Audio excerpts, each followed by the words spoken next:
ایران کا ایک شہر ہے کرمان، وہاں پہ ایک شخص ہے حاج ماشاءاللہ، غالباً اب بھی زندہ ہے۔ پورے کرمان میں جب یہ امام حسین کی مجلس کرواتا ہے، کسی بادشاہ اور وزیر کی مجلس میں بھی اتنے طعام نہیں ہوتے جتنا اس کی مجلس میں امام حسین کا نظر و نیاز ہوتا ہے۔ ہمارے ایران کے استاد کہتے ہیں کہ جب میں ان سے ملنے گیا اور اسی نیت سے ملنے گیا کہ پوچھوں تو صحیح آپ کے پاس اتنا پیسہ آتا کہاں سے کہ آپ امام حسین کے اتنے سفرے اور اتنے طعام لگاتے ہیں۔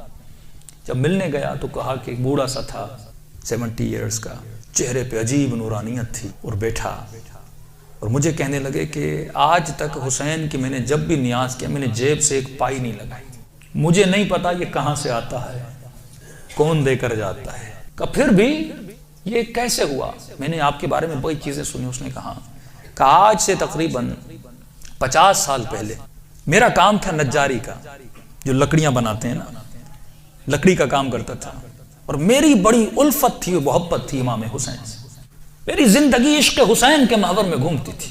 میں لکڑی کا کام تو کرتا تھا لیکن میں بڑی محنت کر کے لکڑی کے ممبر بناتا تھا حسین کے لیے، مسجدوں کے لیے ممبر بناتا تھا، تعزیہ بناتا تھا، تابوت بناتا تھا، علم بناتا تھا، جس بھی مسجد کا کام ہو سب سے پہلے وہ کرتا تھا۔ پورا سال میری یہ روش تھی، مسجدوں میں ممبر دینا، تعزیہ دینا، حسین سے عشق تھا۔ اس کے ساتھ ساتھ تھوڑے تھوڑے ہاسپٹلز کے کام بھی کرتا تھا۔ ایک دن کام کرتے کرتے اچانک مجھے اپنی کڈنیز میں بہت تکلیف ہوئی، میں نے درد کو دیکھے اندیکھی کر دی، 2-3 ہفتے گزرے، تکلیف بڑھتی گئی، یہاں تک ایک دن اتنی تکلیف ہوئی میں بے ہوش ہو کے گر گیا۔ مجھے ہاسپٹل لے جایا گیا، ڈاکٹرز نے مجھ سے کہا کہ کب سے تکلیف ہے؟ میں نے کہا 2 ہفتے سے تکلیف پڑ گئی ہے۔ انہوں نے کہا جلدی جا کر اپنے یورین کے ٹیسٹ دو۔ جب یورین ٹیسٹ دینے گیا تو میرا یورین ہی نہیں آ رہا تھا۔ پھر ڈاکٹر نے ایک انجیکشن لگا، کہا آج کے بعد گھر چلا جا، نہ تجھے چلنا ہے نہ تجھے کام کرنا ہے، بس بستر پہ سیدھا ہو کے لیٹ جا۔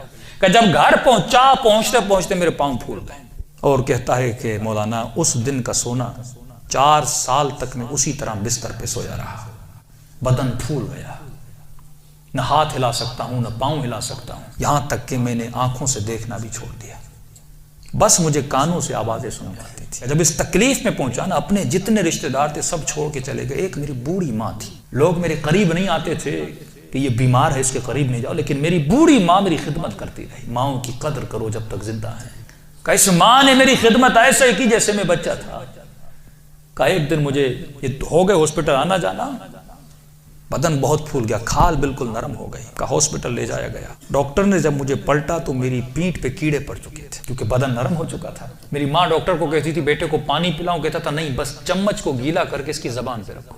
کہا 4 سال میں نے وہ پیاس چکھی جس کو سوچ کے میں حسین پہ روتا تھا۔ شدت پیاس میں میں نے بس دل میں نے حسین حسین حسین کو، اپنے آقا کو میں نے امید نہیں توڑی، حسن ظن تھا میرے آقا حسین پہ۔ کہ جب آخری دن ہاسپٹل میں گئے تو ڈاکٹر نے میری ماں کو کہا بس یہ چند دن کا مہمان ہے، اسے گھر لے جاؤ۔ یہ میں نے آواز سن لی اور سنی تو میں رو پڑا۔ میں نے کہا امام حسین 4 سال سے آپ سے امید لگا کر بیٹھا، مولا کیا آپ کا عاشق اسی طرح مر جائے گا؟ دنیا کیا کہے گی؟ حسین کے ممبر بناتا تھا اور حسین نے اسے شفا ہی نہیں دی۔ کہ میری ماں نے گھر کے سرداب میں لا کر مجھے سلا دیا۔ کہ وہ دن تھے محرم کے دن، پہلی محرم ہوئی، میری ماں نے جلدی جلدی گھر میں صفائی کرنا شروع کی اور نیچے آئی، کہنے لگی میرے لال محرم شروع ہو گیا ہے، اب میں تجھے حسین کے حوالے کرتی ہوں، میں جاتی ہوں مجلس سننے۔ کہتا ماں یہ کہہ کر چلی گئی، اس سرداب میں سو رہا تھا، 4 محرم کی رات آئی، آج بھی اس کا گھر موجود ہے، سب کچھ ہے۔ 4 محرم کی رات آئی، میں نے دیکھا کھڑکی سے ایک پرندہ اندر آیا۔ کہتے تب تک کان کام کرتے تھے لیکن جیسے یہ پرندہ آیا میری آنکھوں نے دیکھنا شروع کیا۔ لیکن یہ عجیب کبوتر تھا جس کے 3 پر تھے، سفید تھا، سبز تھا اور لال پر تھا۔ میں نے زندگی میں ایسا کبوتر دنیا میں کہتا میں نے نہیں دیکھا، پنجے اس کے لال تھے۔ آیا اور آ کر میرے سرہانے پہ بیٹھ گیا۔ بیٹھنے کے بعد اس نے کلام کرنا شروع کیا، میرے کانوں میں آواز دے کر کہا تجھے پیاس لگی ہے، کچھ کھاؤ گے، کچھ پیو گے؟ کہا 4 سال سے زبانوں پہ تالا لگا تھا پر اب یہ تالا کھل گیا۔ میں نے کہا مجھے بہت پیاس لگی ہے، اتنے سالوں سے پیاسا ہوں۔ کہ پتہ نہیں اس کی چونچ میں کیا تھا، اس نے میرے منہ میں ڈالا، بس وہ بدن میں جانا تھا، ایک عجیب سی فرحت مجھے ملی۔ پھر وہ پرندہ اڑا اور اڑ کے سامنے کرسی تھی اس پہ بیٹھ گیا۔ اب میں کہہ رہا اپنے ذہن میں یہ کہہ رہا تھا کہ مولا حسین اگر تو نے بھیجا ہے تو یہ اڑ کے میرے پاس آئے گا یا میرے بستر کے نیچے جائے گا، اگر تو نے نہیں بھیجا یہ اڑ کے چلا جائے۔ کہ اتنا کہنا تھا، وہ پرندہ اڑا اور میرے بستر کے نیچے جا کر بیٹھ گیا۔ کہ بس اتنا ہوا، لیکن ابھی بھی بستر پہ لیٹا ہوا ہوں، لیکن تھوڑی فرحت مجھے مل چکی ہے۔ اب سوچ رہا ہوں یہ پرندہ کون ہے، کہاں سے آ رہا ہے۔ اتنے میں صبح ہوئی، میری ماں نیچے سرداب میں آئی اور اس کے ہاتھ میں رومال تھا۔ پہلے زمانے میں جب لوگ روتے تھے تو ایک رومال رکھتے تھے۔ کہ جلدی دوڑی دوڑی آئی اور گیلا سا رومال تھا، اس نے اس رومال کو میرے اوپر نچوڑنا شروع کیا۔ تو میں نے کہا کہ اماں یہ کیا ہے؟ کہا یہ حسین کے غم میں جو آنسو بہائے نا تیرے بدن پہ مل رہی ہو تاکہ خدا تجھے شفا دیتے۔ کہ یہ کہہ کر میری ماں چلی گئی۔ جیسے جا رہی تھی میں نے کہا اماں اگر زحمت نہ ہو، ایک کبوتر ہے اس بستر کے نیچے، اگر زحمت نہ ہو اس کے لیے تھوڑا دانا اور پانی رکھ لو۔ ماں نے کہا کبوتر کہاں سے؟ کہا بس رکھ لو۔ کہ ماں آئی اور اس نے نیچے دانا رکھا، پانی رکھا، چلی گئی۔ کہتے غالباً 10 محرم کا دن ہوا، عاشورہ کا دن ہوا۔ میں نے کہا مولا حسین آپ کی عاشورہ بھی آ گئی، اب بھی مجھے شفا نہیں دو گے؟ کہا رو ہی رہا تھا کہ اچانک میرے کمرے کا دروازہ کھلا اور میں نے ایک نورانی شخص کو اندر آتے ہوئے دیکھا۔